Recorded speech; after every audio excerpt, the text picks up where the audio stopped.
Chapter 8 of Homesick, a The Hobbit fanfiction, written by Margot_Kim, read aloud by SkyAsimaru. If you enjoy this podfic, you can check out the original story on Archive of Our Own. If you would like to hear more of my recordings or see some of my own work, you can find me through the pen and screen name of SkyAsimaru. Homesick, Chapter 8.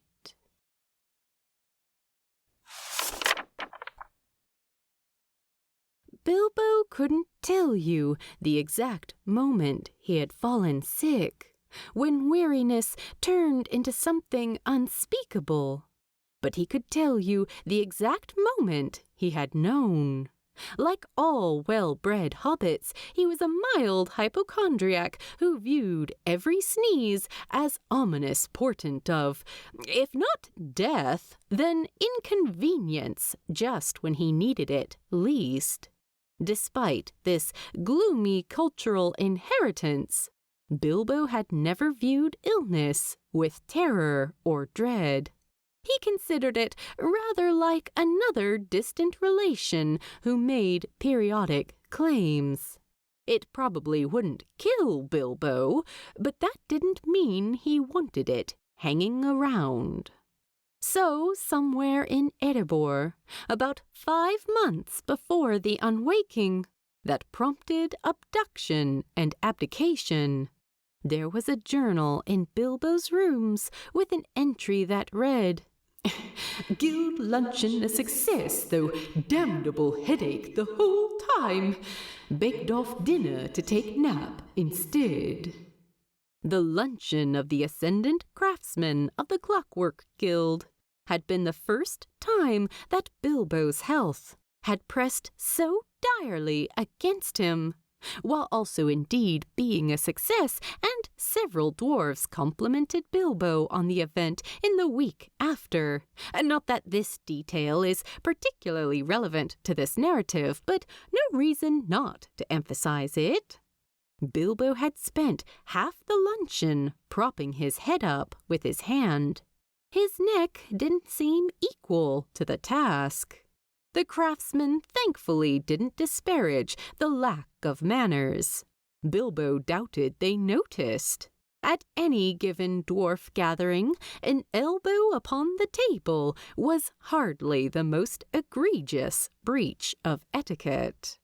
He mentioned his poor aching head to everyone that day, and sometimes mentioned in as many times as it took to solicit the proper amount of sympathy. Thorin had needed little prompting. He inquired after Bilbo's health the moment he saw Bilbo come back from the luncheon, and all but ordered Bilbo be confined to quarters for rest. This was perfectly sufficient sympathy, and Bilbo had kissed his husband on the nose with more good cheer than he had felt all day. Then he had taken a nap. He hadn't thought to go to a doctor. Neither had anyone else encouraged him to. Bilbo complained of various aches and maladies all the time, and if he didn't have any at the moment, Bilbo could always remind a dwarf of his horrendous head cold he had gotten saving the party from Mirkwood, or of the constant cough he had his first months in Erebor when they were still clearing out the dragon char. Dwarves reminisced about battle wounds, hobbits their various colds. It was not until 2 weeks after the luncheon, at the planning committee meeting for the coronation anniversary coming up, that Bilbo began to be concerned in earnest. "You don't look well," said Freya as she sat down beside him at the table. "I don't feel well," Bilbo said, gearing up for a good long complaint. But he paused. Freya never inquired after his health, specifically because she didn't want to hear his good, long complaints. "Is it that apparent?" he asked instead. Freya nodded, concern in her eyes as she studied with the careful eye of a master dwarven craftsman. "You look concerning," she said bluntly, and with such weight that for the first time Bilbo thought that maybe he ought to be concerned. His mother had gotten sick often, though less so the older she got. She was always wandering away from home, leaving Bilbo and his father to their own devices. And then she would always wander home, with new stories and gifts, and a special light in her eyes that made her look like herself. But she was frequently under the weather when she returned. Headaches, lack of appetite, paleness. It was nothing very extreme, and nothing more than you'd get than if you'd slept poorly for a few nights. Bilbo's father said that it was just Belladonna tiring herself out, traipsing across the countryside, hither and thither, and who knows where. Bilbo's mother said it was the coming home that gave her the headaches, with such boys as she lived with. These explanations were often exchanged while Bungo and Belladonna sat in their chairs by the fire, their hands clasped and the merriness in their voice warming the room. Belladonna stopped traveling when Bungo died, and Bilbo couldn't tell you if it had halted her illnesses, because if it had, then grief had stepped up to replace them. But Bilbo could tell you he had never suffered any such regular weakness of body as his mother had periodically in his youth. And Bilbo, for his part, had never gone hither, and certainly not thither. And when he finally went on his journey to who knows where, the conditions of the expedition were so uniformly terrible that it never occurred to Bilbo to associate his aches and weariness to anything besides sleeping on the ground, trudging through the rain, and rather more sprinting from goblins than that comprehensive contract had advertised. And he had been happy, happier than he had ever been in his entire healthy life. There were downsides to everything, Bilbo supposed, but he had always considered the aches and stresses of the road well worth the rewards they offered. It was the same way Thorin's beard might scratch, but Bilbo would never turn away from the press of his husband's lips. He had been happy in Erebor as well. As miserable a place as the underside of a mountain can be.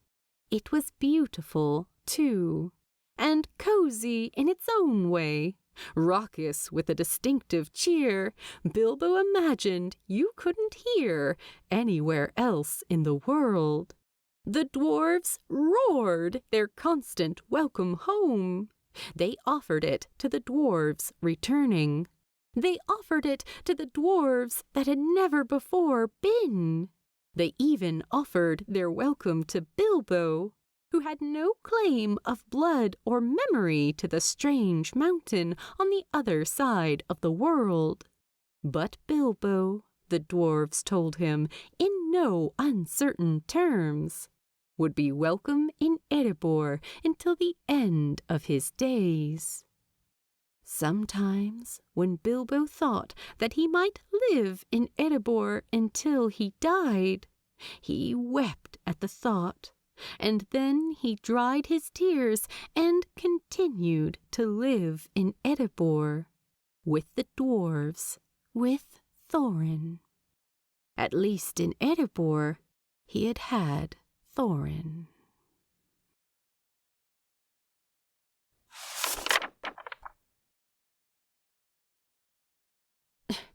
Thorin!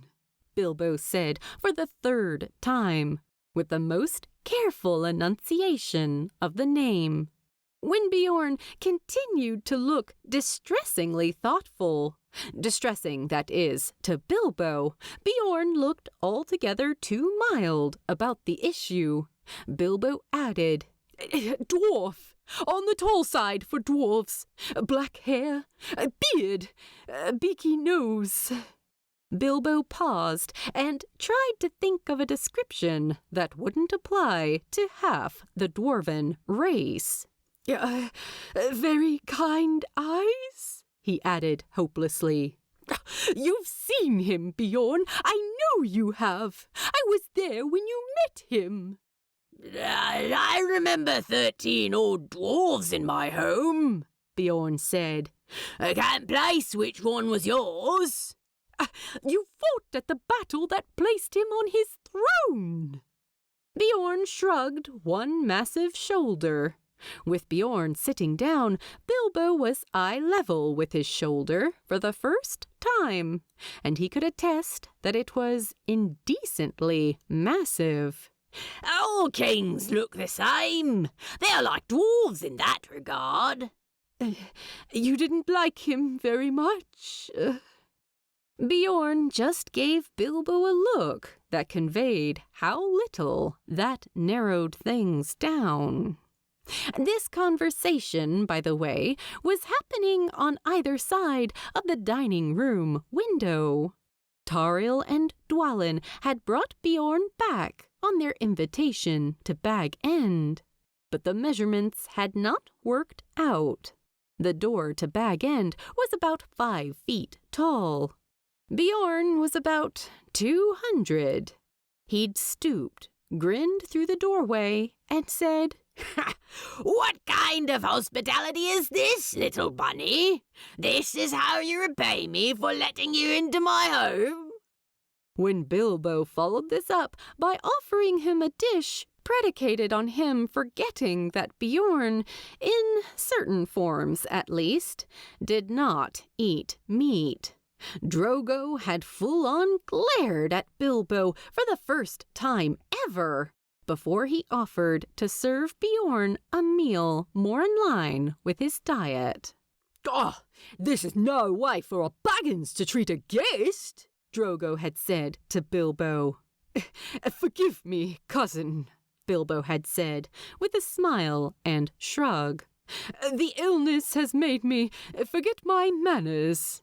"Oh, you can't keep blaming everything on your illness," Drogo had replied, which again was the sternest thing he had ever offered Bilbo.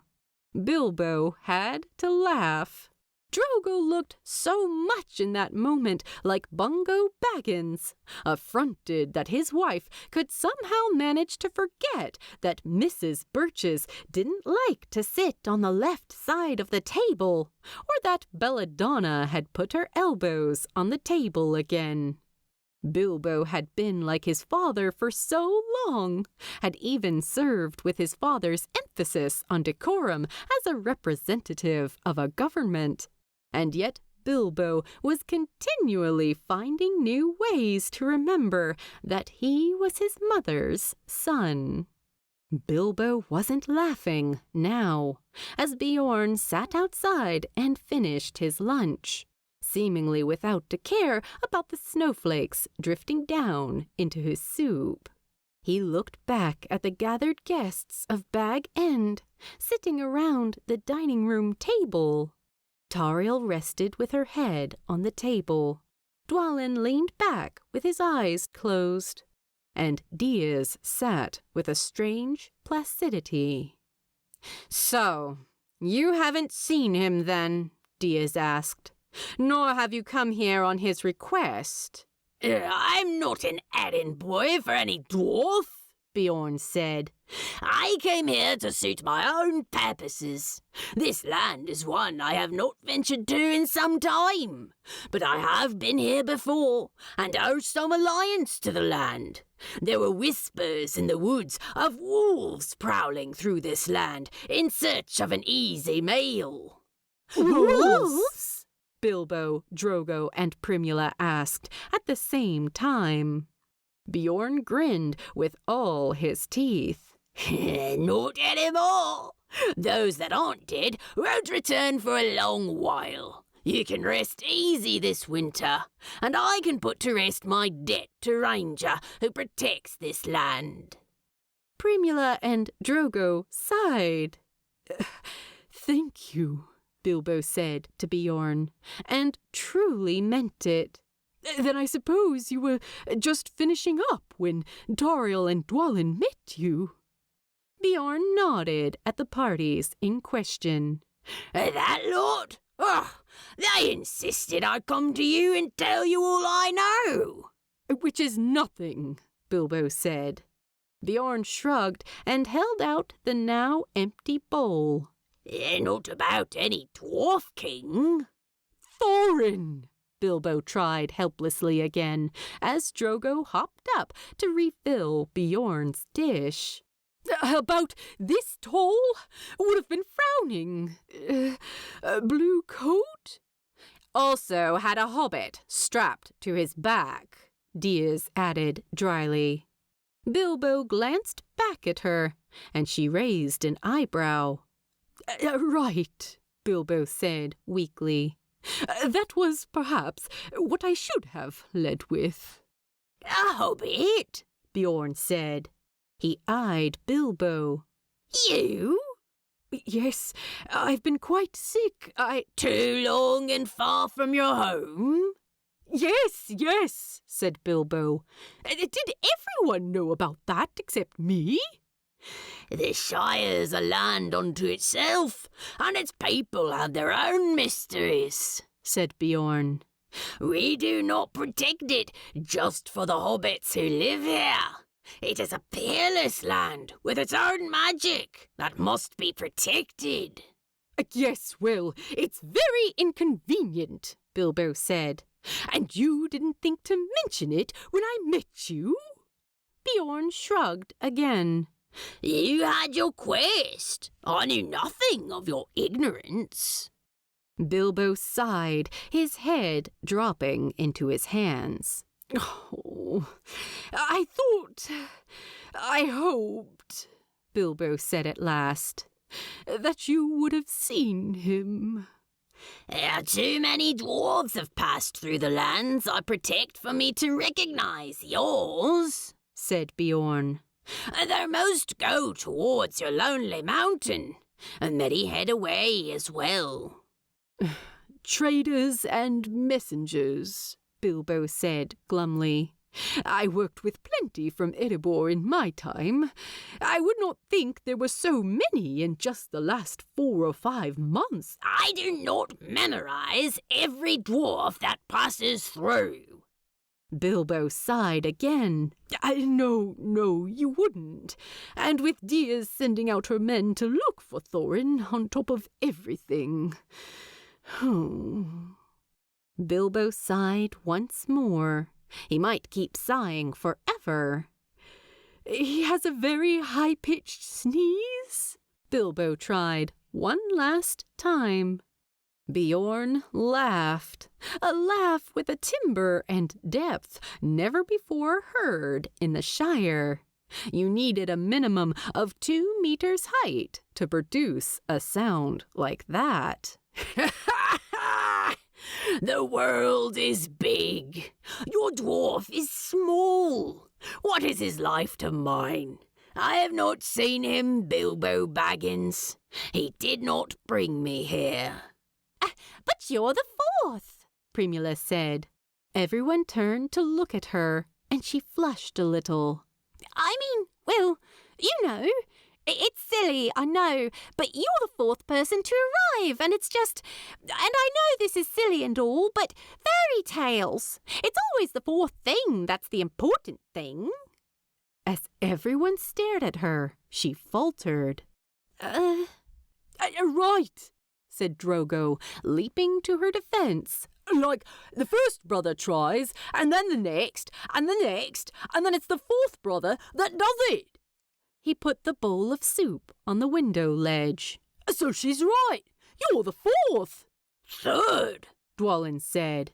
No, Dwalin, that's not how counting works, Dis said. Dwalin threw a dinner roll at her.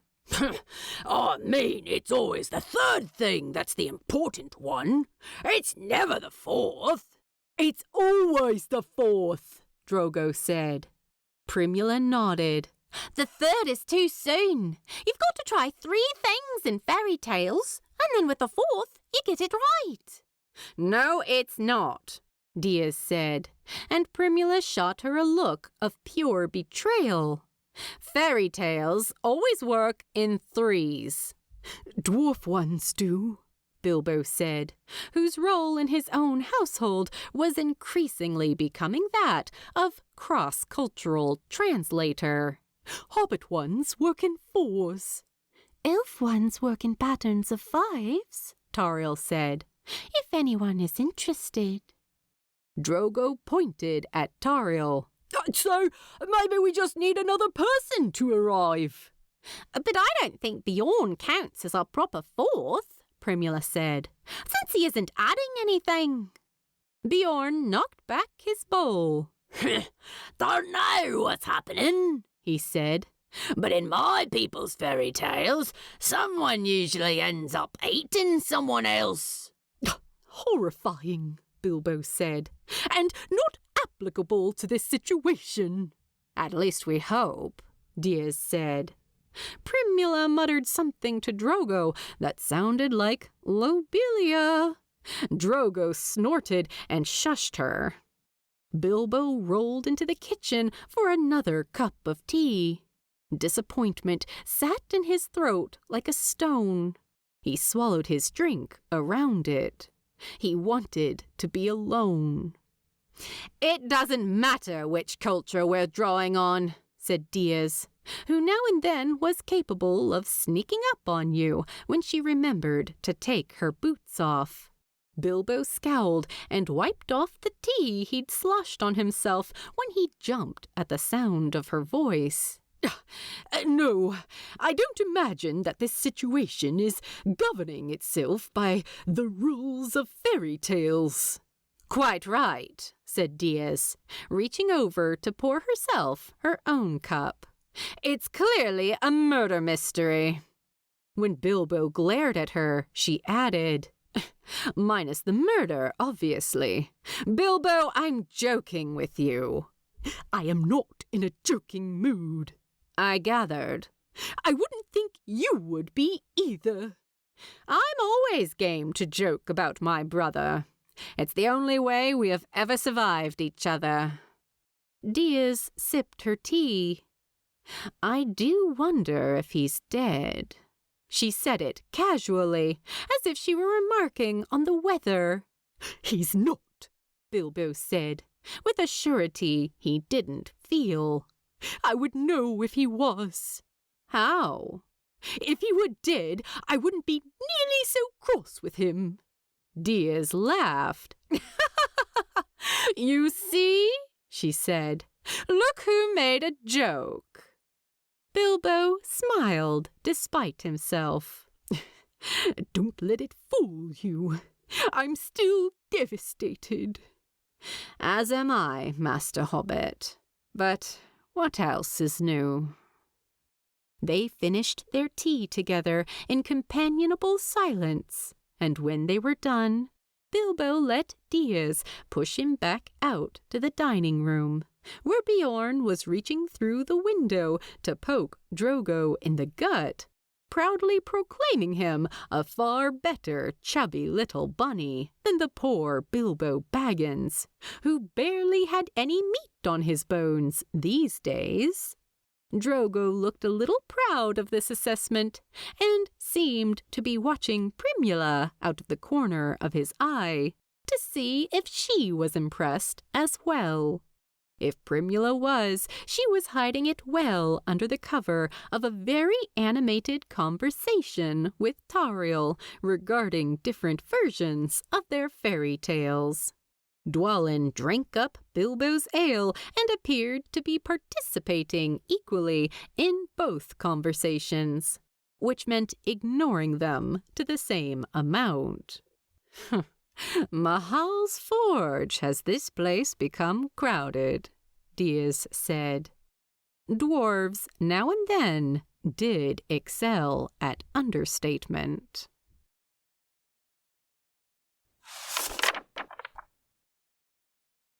That night, Bilbo lay awake in bed for reasons besides Bjorn's earth-shattering snores. The skin changer was camped out in Bilbo's garden at Drogo's invitation. He would have offered him the last of the spare beds, but even if Bjorn could have comfortably fit himself inside Bag End, he would have shattered whatever he tried to lay on. But Bjorn didn't mind the snow, it seemed. In fact, the one time Bilbo hobbled himself to the dining room window to yell Bjorn awake, he could stand and walk for a whole minute now. Wasn't that a remarkable achievement, matched only by very young toddlers? He looked out into the black night and saw a great deal more fur than he had been hoping for. Bilbo believed in letting sleeping bears lie. So he lay in bed and looked up at the ceiling and thought to himself, once upon a time, there was a king who disappeared to save his love, and he encountered trials and tribulations along the way. He saved his love from the jaws of death. But there was a cost, and the cost was... Bilbo couldn't think of anything past that point. Maybe he just wouldn't. Dis was right anyway, Bilbo reasoned as he flopped over in bed, trying to get himself comfortable. His latest letter to Beaufort was still half completed on his library desk, and Bilbo thought tomorrow he might add something like, "Insomnia continues to be an infuriating sign of improvement. Some nights I wouldn't mind being sick again." This wasn't a fairy tale. This was a mystery, and all his guests red herrings. And soon there would be the glorious parlor scene where the detective explained everything. "Ha! You were all looking in the wrong place. Only I, the great detective of Bagshot Row, could solve the mystery of the Hobbit in the pumpkin patch and his missing dwarf. It all started when I was called to the garden of Pippa Bracegirdle, sister of the notorious..." Bilbo sat up so quickly he nearly blacked out. Bjorn kept snoring outside while Bilbo thought. "The scene of the crime," he whispered to himself with a hysterical little giggle, adrenaline beating his heart like an anvil, hope fluttering as hope kept doing. When Primula, the earliest riser in Bag End, came to the kitchen the next morning, she found Bilbo dressed and ready with a kettle ready on the fire. "We're going out," he told her. Primula, unflappable to her core, just said, "Pour me a cup to wake me up, and I'll grab our coats." And an hour later, with the sun barely over the horizon, Lobelia Sackville Baggins, with her baby on her hip, opened her front door to see two of her least favorite hobbits in all of creation, waiting to be invited in.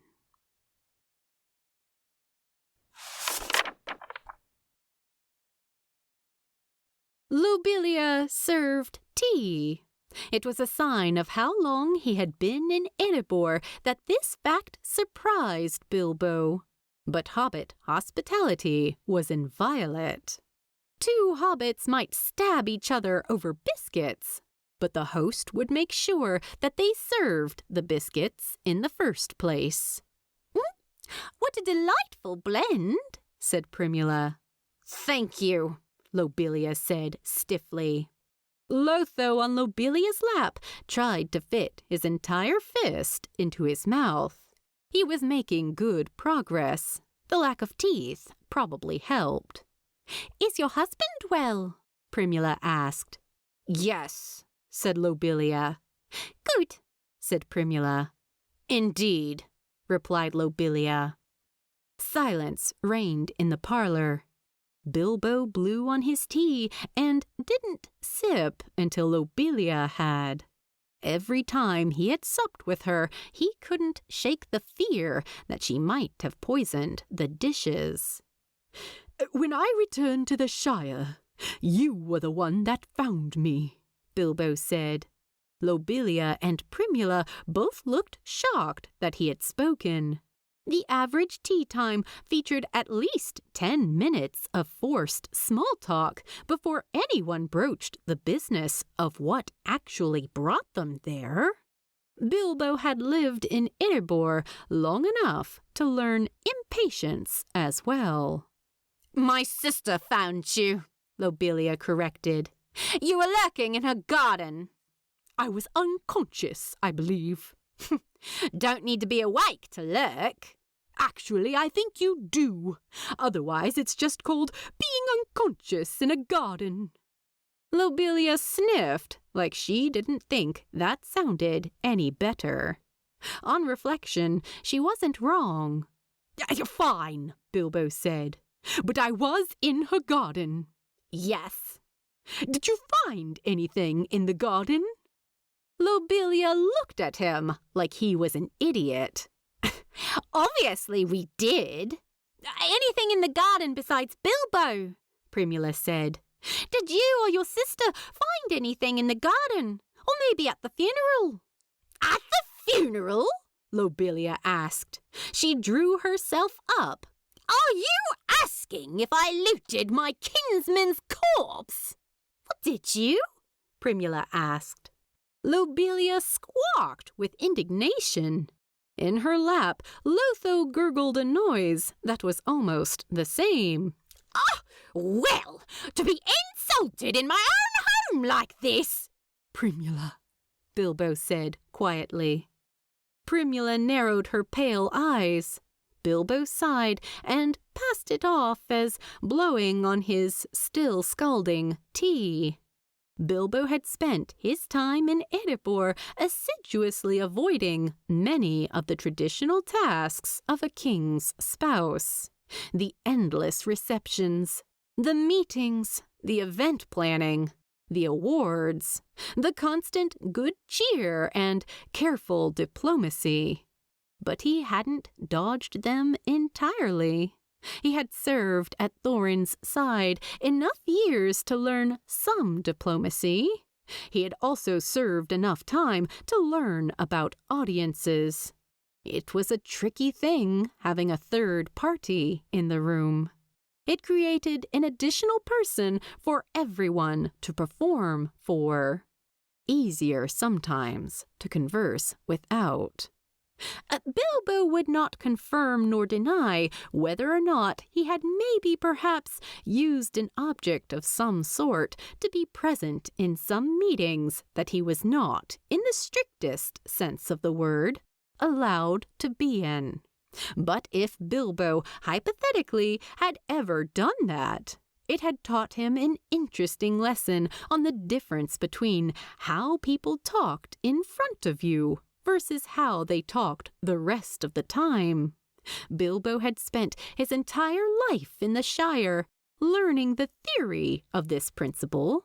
But it's one thing to see how your mother and her sister talk about their mutual friend when she isn't there, and quite another thing to stand invisible in a room and listen to a dwarven council form their objections to your foreign presence at their high table. Hypothetically. "Primula, what if you took Lotho off Lobelia's hands for a bit?" Bilbo asked. "I'm sure Lobelia wouldn't mind." Lobelia wrapped her arms around Lotho, who promptly drooled on them. "Oh, I very much would." Primula, after a brief breath, tipped her head and said, "What a sweetie! I'll be happy to take him, Lobelia, if you'd like." "You insult me, and now you want to watch my child?" Lobelia sneered. "I want to give you a few minutes alone to have a conversation in which you don't need to worry about breastfeeding, diapers, or if Lotho is going to put something he shouldn't into his mouth." Lobelia opened her mouth. Then she shut it. She did have the look in her eye of a woman who hadn't been more than 10 feet from a baby in weeks.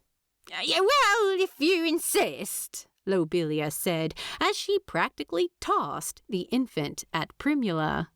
Primula slung Lotho onto her hip and, cooing gently at him, slipped out of the parlor. In the new emptiness of the parlor, Bilbo crossed his hands in his lap. "By the way, yes," he said, "I am accusing you of grave robbing, minus the grave. You've stolen so much from me while I'm alive that I can't imagine you passed up the opportunity when I was dead. In fact, I don't know why the thought hadn't occurred to me before." Lobelia spluttered. I have never stolen a thing in my life, Bilbo Baggins! I ought to take you before the magistrate for slander." "Do! I'll be happy to show him the place in my pantry where my mother's silverware ought to be." I haven't the faintest idea what you mean." "You stole them at my father's wake, if that jogs your memory."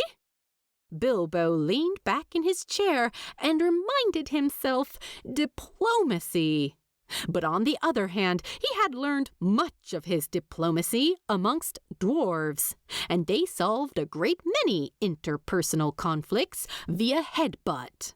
"The point is," Bilbo said, while Lobelia kept up a muttered litany of "How dare you?" and "I never!" and "The cheek of some people these days!"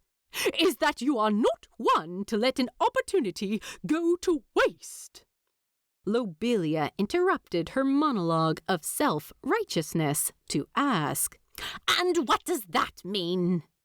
"It means, did you find anything, on me or around me, that says where Thorin is?" Lobelia said nothing. Bilbo leaned forward. "I've been so thick," he said. "I've been the biggest idiot. Thorin would not leave without a trace or abandon me without a message. It must be somewhere, Lobelia. Do you have it?" Lobelia was quiet a moment. Her silences were always more sullen than thoughtful. Then she said, "I visited you, you know. That first week you were in Bag End." "After you tried to bury me alive." She shrugged, as if to say, "What are you going to do?" "A lot of us were at that funeral, let's not point fingers. I visited you, is the point." Bilbo didn't remember that. He must have still been asleep at the time. "Our cousin told me to piss off," Lobelia said, "in no uncertain terms." Bilbo tried to imagine Drogo telling anyone to piss off in no uncertain terms. The best he could imagine was Drogo standing apologetically at the door. Sorry, Mrs. Sackville-Baggins, I really would, but Mr. Baggins still needs his rest, and I wouldn't want you catching anything, if you could catch this from foreign parts being magic like that. And since I know you've got a young one at home, and you need to be fighting fit for the lad, how is Lotho, by the way, and your husband, and your cousins, and your sisters? That Bilbo could picture. "Incomparable rudeness," Lobelia said. "And the Brandybuck nurse." Lobelia glanced at the door to the study suddenly, a spasm of tact overcoming her. Well, you can just imagine." Bilbo very much could, It said much about Primula's personality that she got on so well with Dis. I know when I'm not wanted, Lobelia said. And when that's the case, I'll take my presents elsewhere. You've never removed yourself from my doorstep simply because I wished you gone, Bilbo retorted. We're family. Customs dictate you let me look in on you. You're the sad bachelor of Bag End. We all thought that if someone didn't knock on your door now and then, we'd find you years later, moulded to rot in your bed. Lobelia, reflecting on her good deeds towards her unworthy kin, puffed up so much Bilbo was tempted to give her one good jab with a needle just to see what happened. So naturally, when you came home, I wanted to see how you were doing. And I was bustled away by your goons, just as sure as if I'd been a bandit in the night. Fine, I thought. Just as well. What are they to me? I'll wait till Bilbo Baggins can receive me himself, if he can. And if he can't, I'll know why, and have the two of them brought before the magistrate for murder of a helpless decrepit. And then I get word in the market that you're feeling better. Up and about, even, or at least up. And I thought, well, my dear cousin will be wanting some relief of company. And I head on up the road to your house as pleasant as you like. Grapes and wine and all that for your health. Then all of a sudden comes this ogre creature. Horrid, hairy, tall, stinking of Edu only knows, and this creature, this beast, stops me. Me! Minding my own business, and asks me for directions to Bag End. And I take it you gave them, Bilbo said. It was a matter of life and death, Lobelia sniffed. And don't you judge me for it, Bilbo Baggins. You would have done the same in the face of a brute with an axe and a beard. A beard, Bilbo! I have a child and a husband, don't you know? You wouldn't know what it's like having to keep yourself safe for the sake of your family. You get to run off into the wilderness whenever you feel like it, and never mind if anyone's going hungry at home or the laundry needs doing. She shrugged. And they said they knew you. I believed them, of course. Of course, Bilbo said dryly. You weren't wrong, I suppose, since I do think that is King Dis you are referring to. Mind that you never let her know how you've described her. You'll tell her the moment you get home, no doubt. Lobelia harumphed and crossed her arms. I don't understand why half the ladies in the Shire are so eager to join her book club. A strange charisma runs in her family, Bilbo said.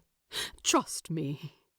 Lobelia harumphed again, a noise of principled distrust towards anyone generally likable. You let her stay in Bag End, of course. You're more hospitable to strangers than your own family. Bilbo considered saying something like, Dis is my family, and she didn't give me much choice. But he thought better of it at the last minute. No sense giving Lobelia ideas. Anyway, when it was clear that your brute... Dwarf! That's what I said. Anyway, I thought to myself that I wouldn't go visiting you until she was gone.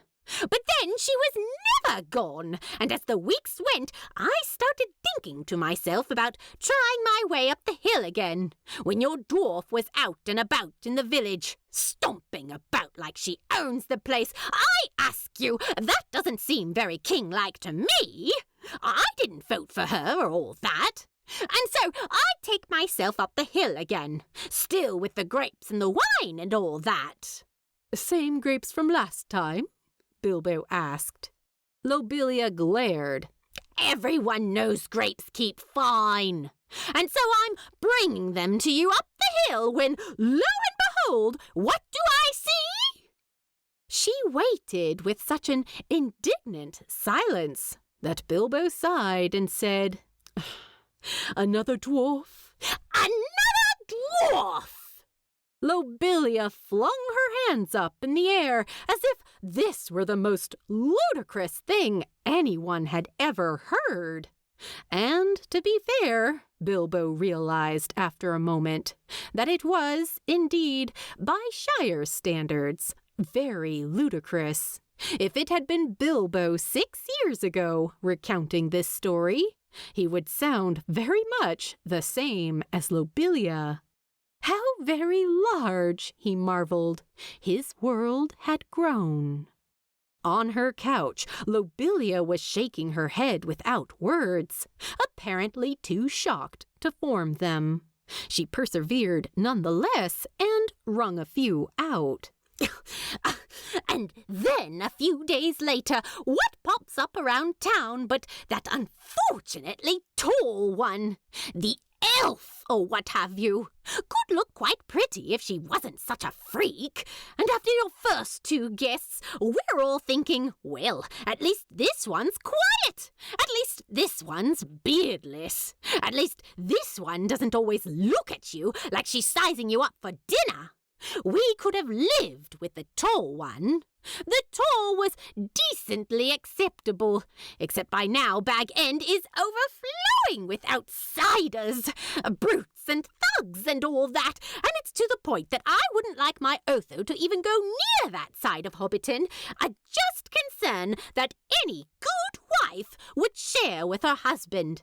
And then, and now, with your bear man— "He's not my bear man," Bilbo said, though he was momentarily impressed how quickly that news had spread through the Shire. "He's just a bear man in the area who decided to say hello. Nothing to do with me." He's napping in your garden. Bilbo couldn't dispute that. Lobelia shook her head once more, her hat bobbing with disappointment. We had a quiet and respectable village, and you went and decided if you couldn't go to the mountain would come to you. "Lobelia!" Bilbo snapped, and what patience he had snapped with him. "Did you find anything? Were you going to bring me something?" Why does it matter so much to you? Lobelia said. If some prick left me for dead in a pumpkin patch, I'd never waste another moment thinking about him again. "Because that prick is my husband," Bilbo said, "and he would not leave me for dead." Lobelia's jaw dropped like the trap door of a gallows. Oh, Bilbo thought. Perhaps Drogo hadn't spread that bit of gossip the way that Bilbo had assumed he would. "Husband?" Lobelia asked. "Yes." "Married?" Lobelia asked, a full octave higher. "Yes, married. And glad of it, Lobelia," Bilbo added. "So if you've anything to say about it, you can keep it to yourself." She gaped at him some more, her mouth opening and closing as she stared. Then she snorted.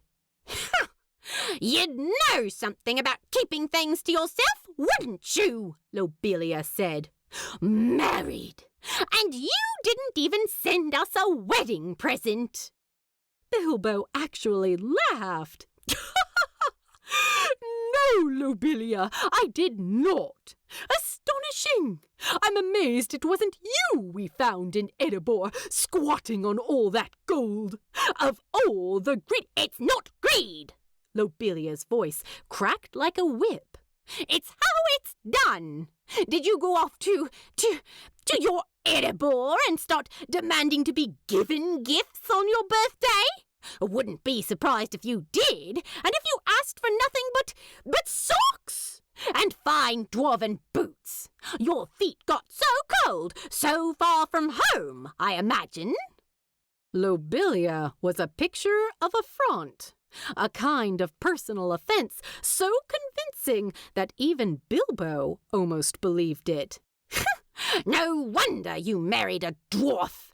You're no hobbit. Believe me, Lobelia, I was never more a hobbit than when I was in Erebor, Bilbo said. And it would seem I'm never more of a dwarf when I'm here. Maybe you should have gone on the quest. You're always perfectly horrible in any and all circumstances. Lobelia sniffed. Her hat almost toppled off in disgust. Married, she said again. Typical Bilbo Baggins, isn't it? Nothing homegrown, good enough. You had to import. And look where it got you. On death's door it did. Everyone knows you aren't supposed to leave the Shire, but you thought you were too good for that. Silly me, thinking that was just yet one more superstition from hobbits so small-minded that the only time they look beyond their front porch is to sneer at their neighbours. Maybe lots of us want to look beyond our front porch, Lobelia said hotly. Only we haven't the money to live alone. And we've mouths to feed, and a hearth to clean ourselves with our own poor hands. Your wicked mother settled right down when you were born, didn't she? That's what it means to grow up, the way a hobbit ought to. You don't get to be selfish till you die. We're not supposed to leave. So, you've been trying to bully and evict me from my home for more than a decade because of your deep, selfless compassion? Lobelia stamped her foot. Her hairpins gave up, and her hat tumbled. Oh, why should you get everything? Why should you get the mountain and the adventure and the hearth and the home? Now you've got the life of a bachelor and the life of a husband all in one. Married! Why do you get to live here and there when the rest of us put down roots and hope something grows? You get the nicest home in the Shire. Then you get the kingdom in the mountain. What have you done that makes you get and get and get? And... Lobelia shouted this last word so harshly that Bilbo jumped. She jabbed a finger in his face. And you get and the rest of us have to make do with our all. I don't have and, Bilbo snapped. How do you not get that? I made my choices, and my choices were made for me. So don't act like a martyr when only one of us has got a live-in nurse because their choices nearly killed them. I'm here, not there. I'm a husband, not a bachelor, and I want to know if I'm a widower. Lobelia snorted. Ha! You won't stay? You think I'm greedy? You'll get tired of the Shire when it's not enough for you, and you'll remember Erebor before you got tired of that because I got ill. An illness that made you tired of Erebor. Lobelia presented this fact like a trump card with such confident surety that Bilbo just gaped at her a moment. Well, he said at last, while Lobelia smirked, I can't leave the Shire.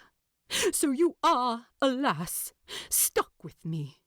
And I should make clear that I fully intend to die in that house before I let you get so much as one silver spoon. The promise barely landed on her before she brushed it away. You left before and you were fine for a while. You'll leave again. I won't. You will. I won't. Just wait. I won't, Bilbo said slowly.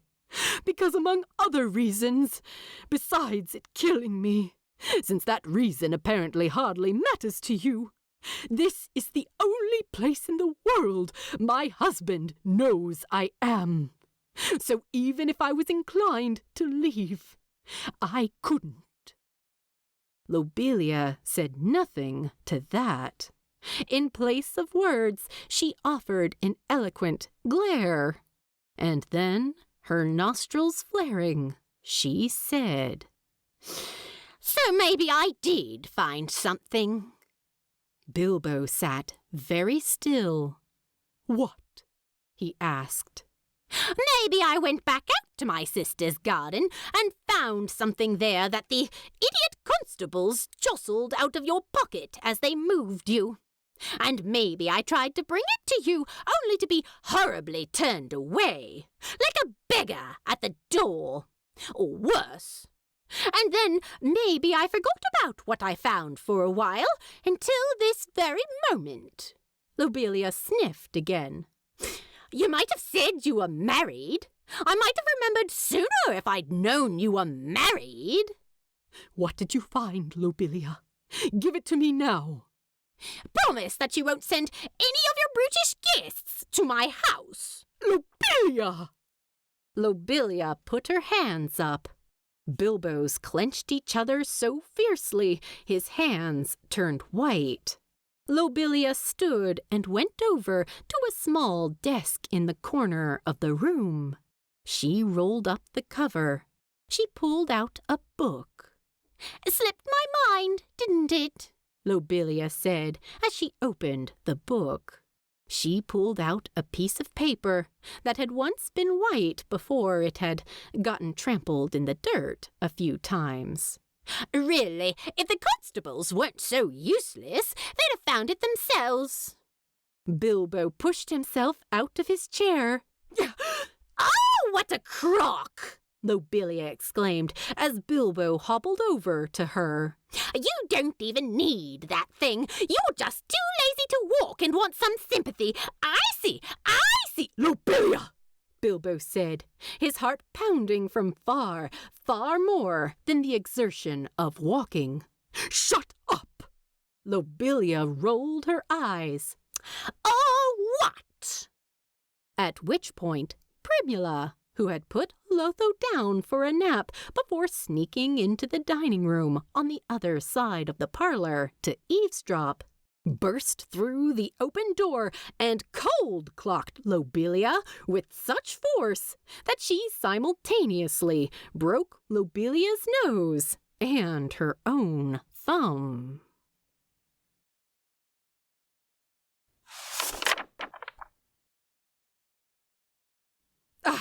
"Thumb outside the fist!" Diaz yelled at her patient, as was the norm in dwarven medical care.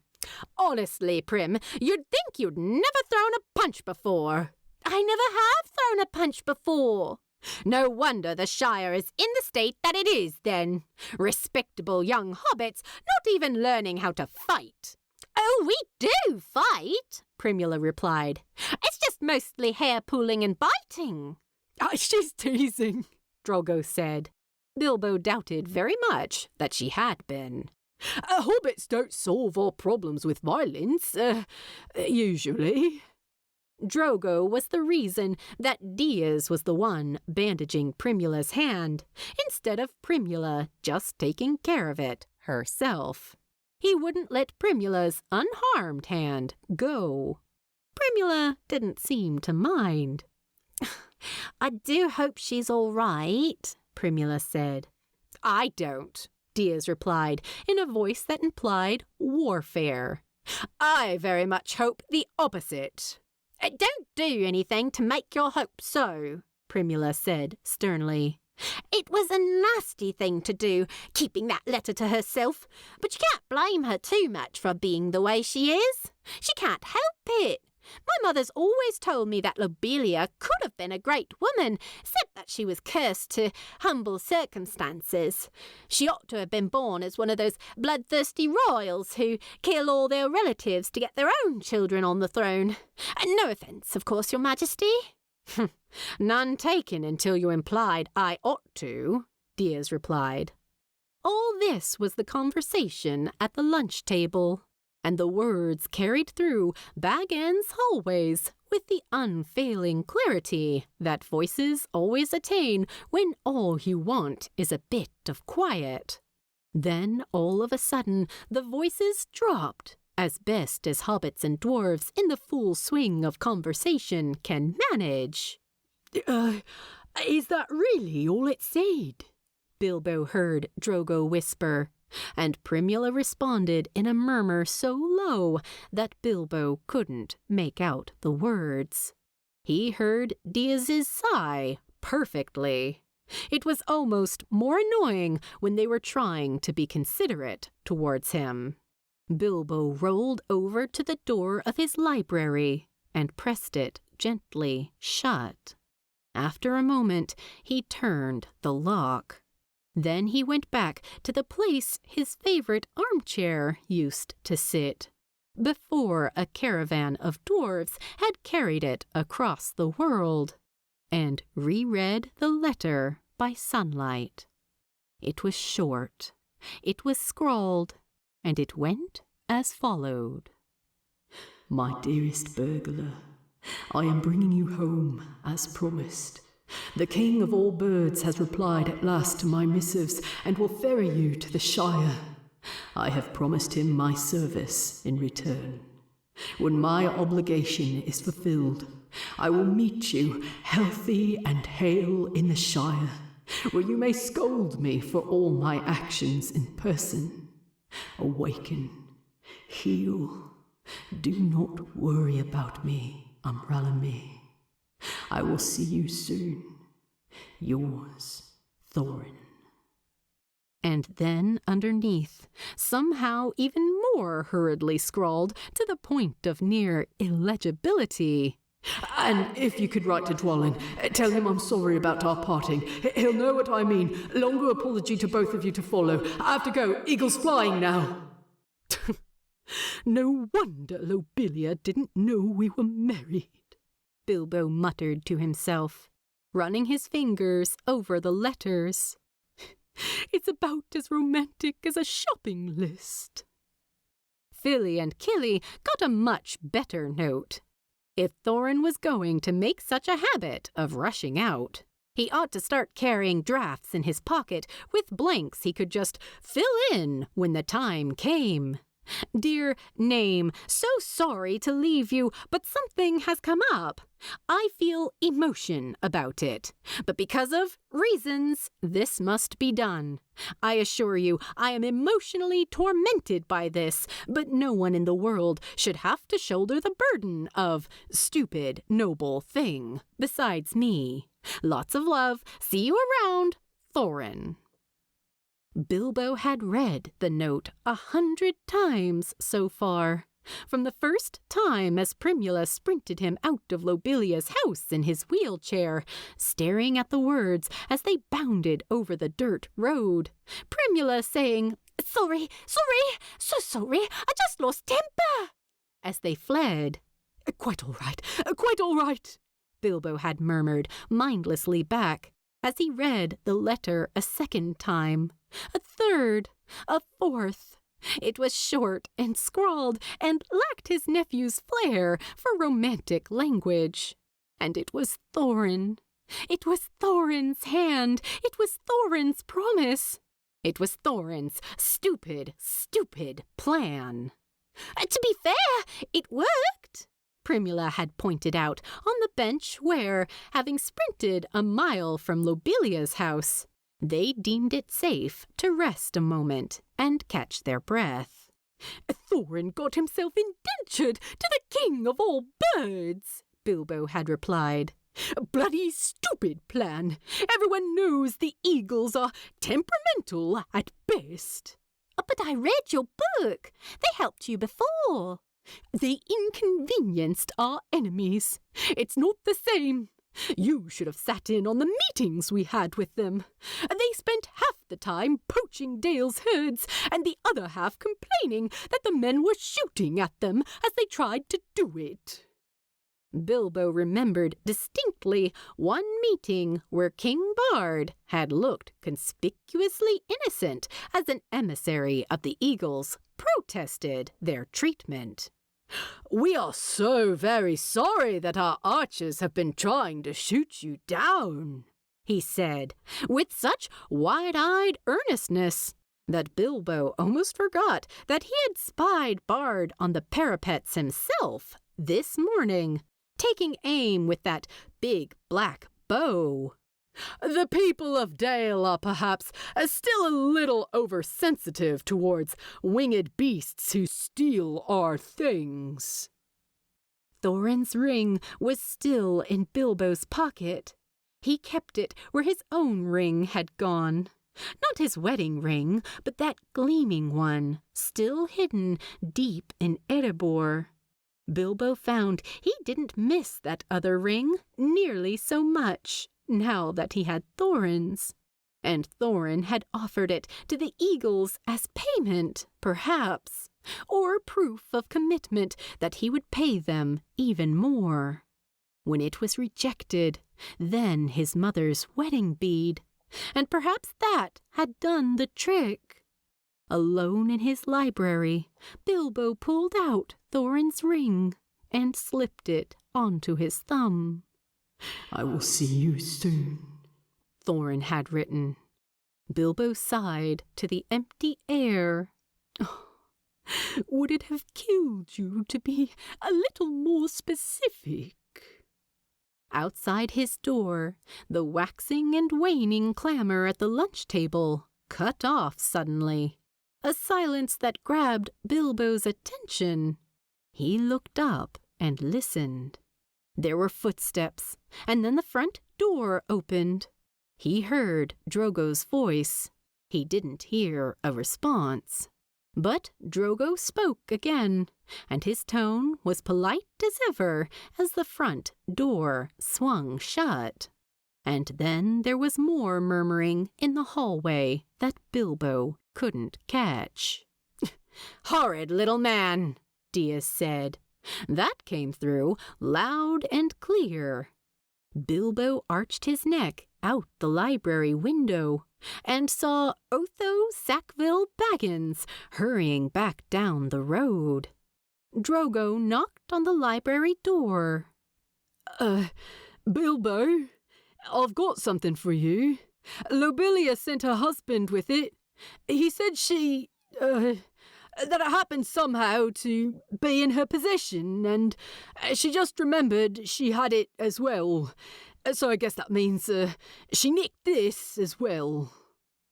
Bilbo opened the door. Drogo gave him Thorin's wedding bead. Thorin's mother's wedding bead. The one Bilbo had braided into Thorin's beard himself. It was likely the closest that Lobelia would ever get to an apology.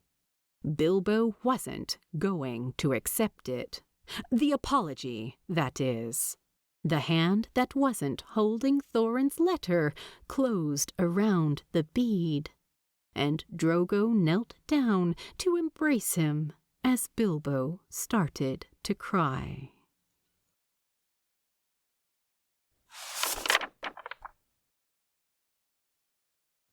Diaz should have been the next one to see the note.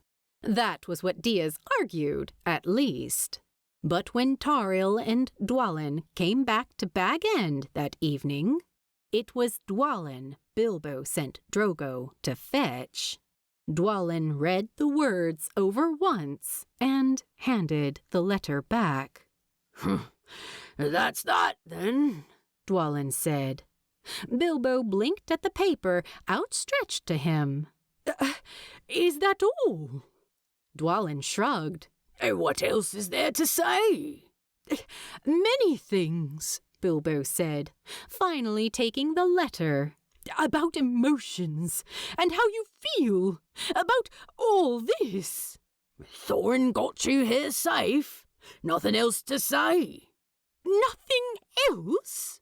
Bilbo repeated incredulously. "Nothing else? Nothing about relief, perhaps? Or exasperation? Or something about how we should have known it was the bloody eagles all along?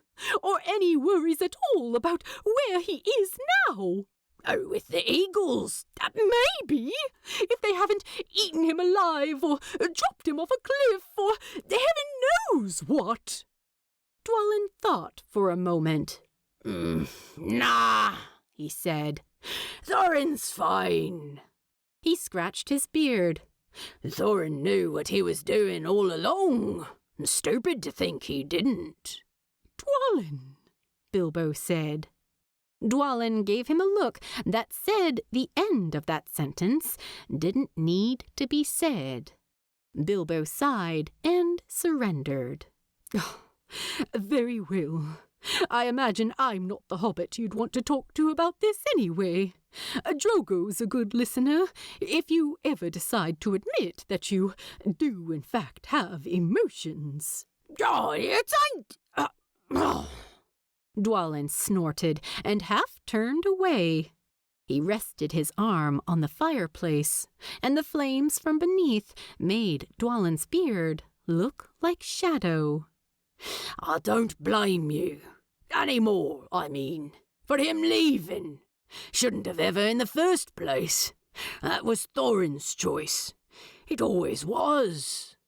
Dwalin looked at Bilbo sidelong, his knuckles knocking on the mantel. We're fine, you and me. Have been. I thought you knew that. Bilbo was silent a moment. Yes, I did, Bilbo said at last. I know we're good friends.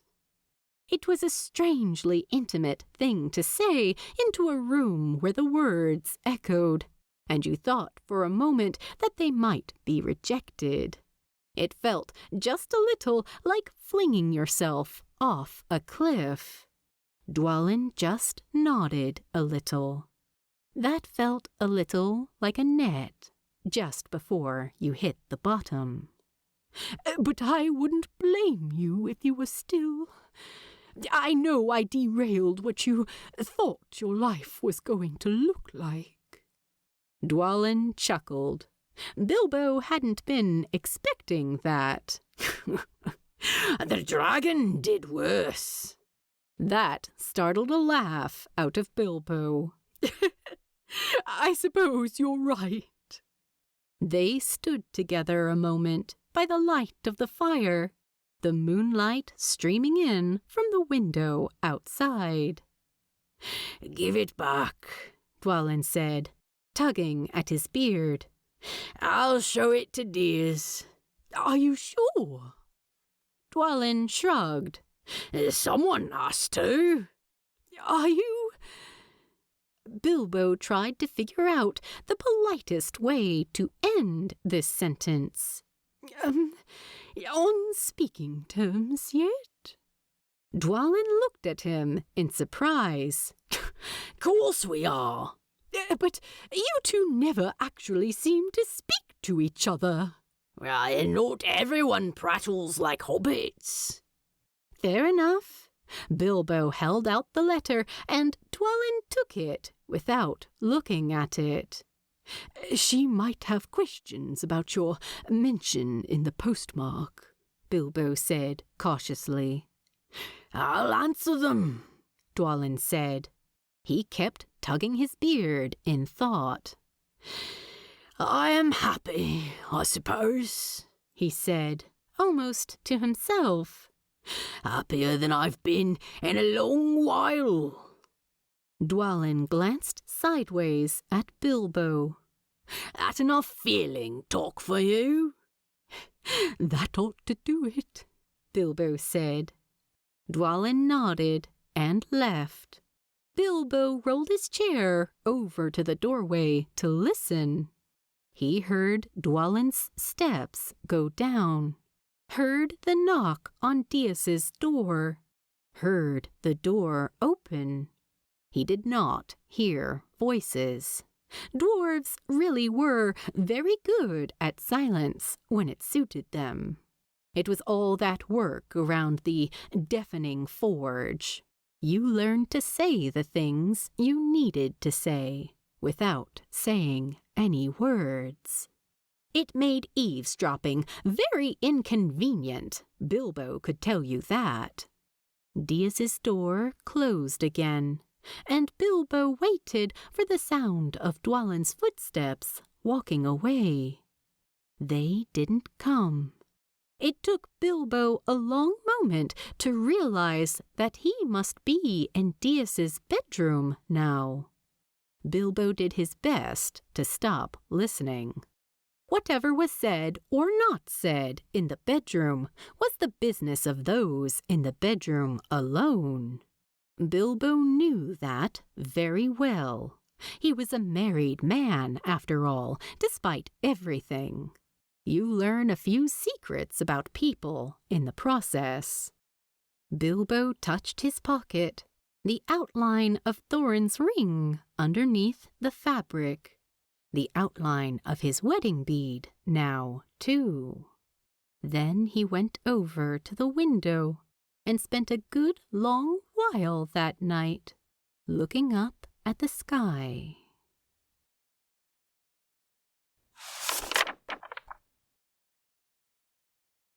Bilbo couldn't tell you the exact moment he had fallen in love with Thorin, when affection turned into something ineffable. But he could tell you the exact moment he had known. His hands pressing down on Thorin's stomach wound as Thorin smiled at Bilbo, with the softness like the sunrise in his dark eyes, the rising of something that would blot out what was there before. It took death crouching on Thorin's chest to make Bilbo see the truth. That much Bilbo is sure. He's just not sure when the truth that he discovered in Thorin's dying smile first became true. In his more romantic moments, he thought it might have been love at first sight. There was something to that theory, no matter what Dwalin had to say on the matter. Thorin did cut a splendid figure in the doorway to Bag End, a woodcutting of a king come to life, and he looked as nothing ever looked in Bag End, not even his fellow dwarves. He looked as if he didn't belong. He was too grand for the domestic. Bilbo could see that at a glance. And there was something about the foreign nature of Thorin, the sheer strangeness, that Bilbo could very easily love. Hobbits would ascribe that inclination to Bilbo's tookish side, but Bilbo placed the blame elsewhere in his family tree. His mother was a wild and strange one, yes, but it was his father that had loved her. Respectability ran deep in the Bagginses' blood. Respectability that meant a shudder of horror at the unrespectable. It was a shudder Bilbo felt when he first looked at Thorin. But shudders could mean anything. Revulsion and fascination were sometimes impossible to tell apart. Oh dear, this isn't the most romantic start, is it? To be fair, ultimately, neither was Thorin and Bilbo's first meeting. It might have been the start to everything. The journey and love initiated in one fell swoop. But then Thorin had to go and open his mouth. Even Bilbo's romantic side had to admit that Thorin's words did not make nearly such a good impression as his looks. Call Bilbo a sentimentalist, but he prefers his potential romantic partners not to openly regard him with such disappointment. Even if Bilbo, as he was, certainly encouraged that disappointment. So maybe Bilbo fell in love on the journey, in those first weeks. It was hard to see where, though. For the first leg, Bilbo spoke to few in the company besides Beaufort and his relatives, for Beaufort had an easy and gentle kindness. So easy and gentle that you might never notice it was there, except that it warmed you as well as any fire. Beaufort was hobbitish in the best meaning of the word, and without much fuss he accepted Bilbo into his circle with an ease that never suggested that he was doing Bilbo any great favor in doing so. By all rights, it should have been Beaufort that Bilbo married, if Bilbo had been looking to marry, for Bilbo had enjoyed the same relationship with Beaufort that a great many hobbits enjoyed with their spouse, a gentle companionship, an easy friendship. But if Bilbo had wanted to marry a hobbit, he would have married a hobbit. And presumably Beaufort had his own opinions on the matter. Thorin Oakenshield was as distinctly not hobbitish as beings came. Sentimental revisions of personal history aside, love's pool was powerful enough that it had an insidious tendency to rewrite the past in cheerier colors, to add weight to looks and silences that had been nothing but looks and silence. Bilbo felt little towards Thorin in those first months beyond fascination. Who wouldn't be fascinated by him? Who couldn't stand beside Thorin Oakenshield and not feel the tug of destiny? Many people, Bilbo would learn, and though he suspected this was love speaking as well, he couldn't understand why. Even when they had been strangers to each other, Bilbo had seen Thorin wear his greatness like a halo. To stand before Thorin was to stand before the tale's hero. It was to see yourself as the supporting character in someone else's quest. All this Bilbo felt and respected as any proper reader would. But Bilbo certainly did not love Thorin for it. Rivendell, then?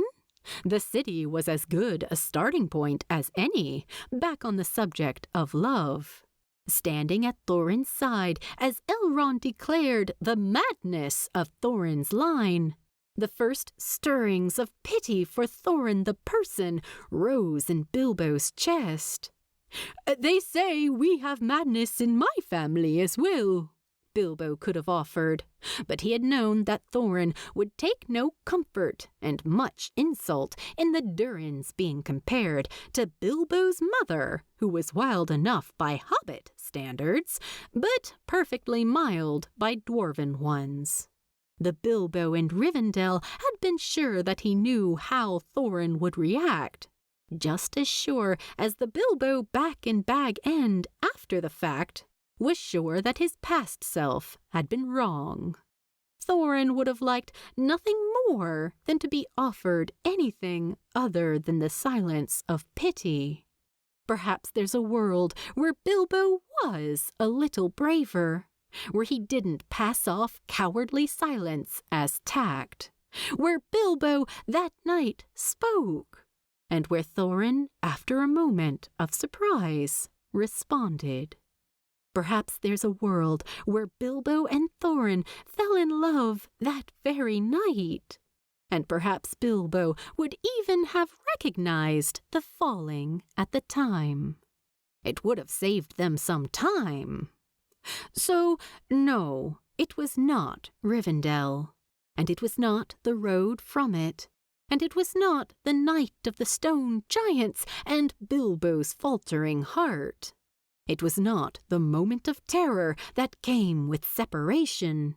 It was not Bilbo's first kill in the dark.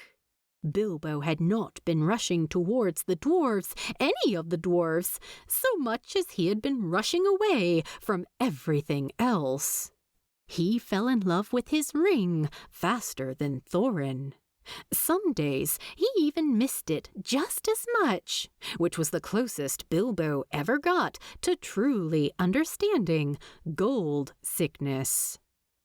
Bilbo did not fall in love with Thorin the moment that Thorin fell in love with Bilbo. When the confessions were made, the hospital tent outside Erebor, the words making explicit what they'd both known in the blood-soaked snow. Bilbo and Thorin had played that favorite game of new lovers, where every moment of the relationship, already well worn through excessive interrogation, is taken back out for shared re-examination, to cross-study the assumptions each of you made, to answer the questions that you'd been trying to ask without asking, to laugh and say, "You thought I was angry with you that evening? I never would have sought you out for dinner if I hated you." or "I thought you were the most insufferable prick the first time we met." or "I was never happier when you put your sleeping mat near mine." "Did you really think I had gone back to Rivendell?" Bilbo asked, his head on the pillow beside Thorin's. "I hoped you had," said Thorin, "or else you were dead in the mountain. If we barely survived, I didn't imagine that you could, though I worried about you on the way to Rivendell as well. I thought you would die in the wilderness on the way there if the elves did not find you." "You were worried about me?" "All the time. You are so small. I didn't know what you were capable of." Thorin smiled, such a sweet and mystified smile that it was not love that caused it. It was certainly the dwarven painkillers that Owen had administered. "Little did I know." "Little did anyone know," said Bilbo. "Most of all myself. I didn't know you cared for me then." "I cared for you as a member of my company. If you died, it would have been on my head." Thorin pressed his forehead against Bilbo's. When Thorin breathed in, Bilbo thought he inhaled what Bilbo exhaled, and vice versa. The thought was so intimate that Bilbo had to squeeze his eyes shut. He wasn't sure if he wanted to cry or giggle. "I did not love you," said Thorin, "until you returned." "And then?" asked Bilbo. "Then I loved you, and will never cease to." "Because I told you I would help you reclaim Erebor?" "No," said Thorin. "Before that, when you returned." "Not after I jumped in front of that warg for you?" "By then I loved you so firmly that I could not remember a time when I hadn't." Bilbo curled tighter against Thorin's side. He didn't know what to say. How could you say anything to that?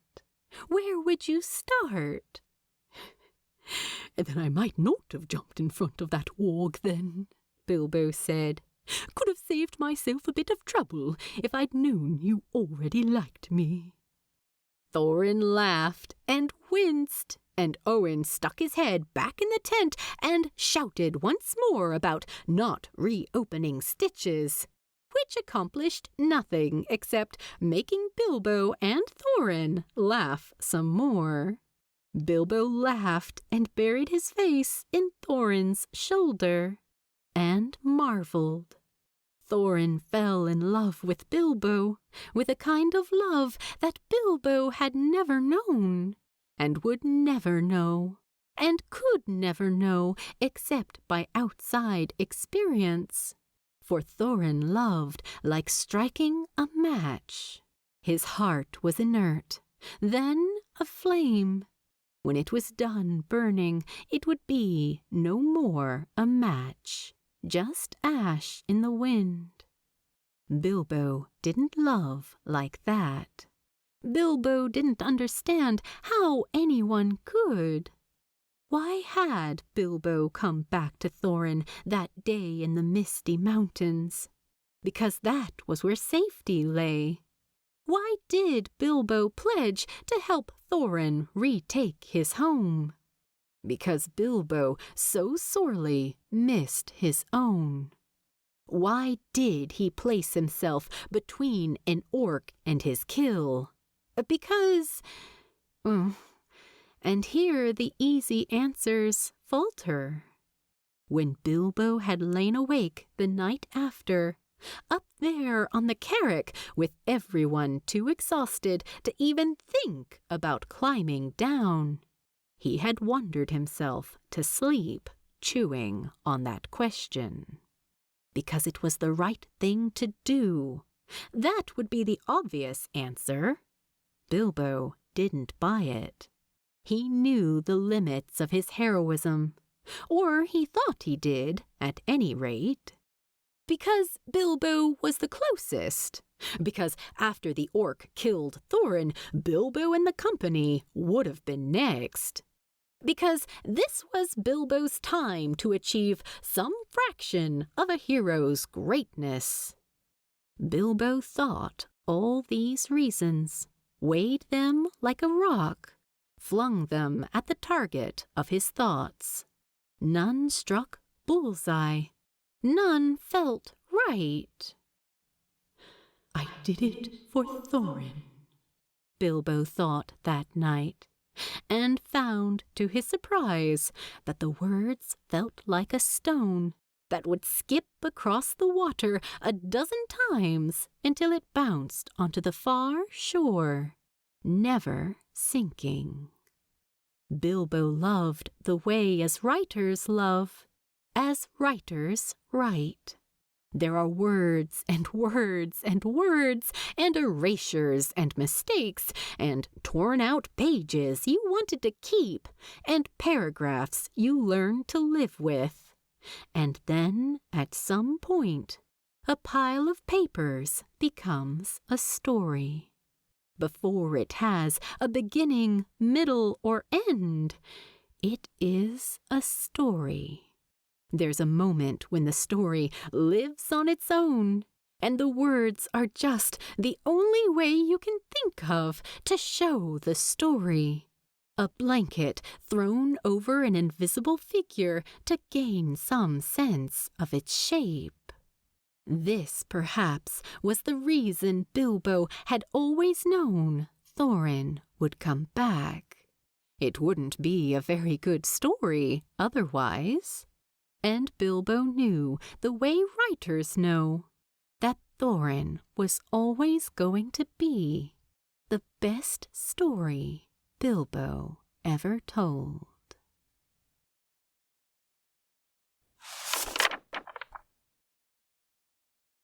To be continued in Chapter 9. Thank you for reading. Please drop by the archive and let the author know what you thought of their work.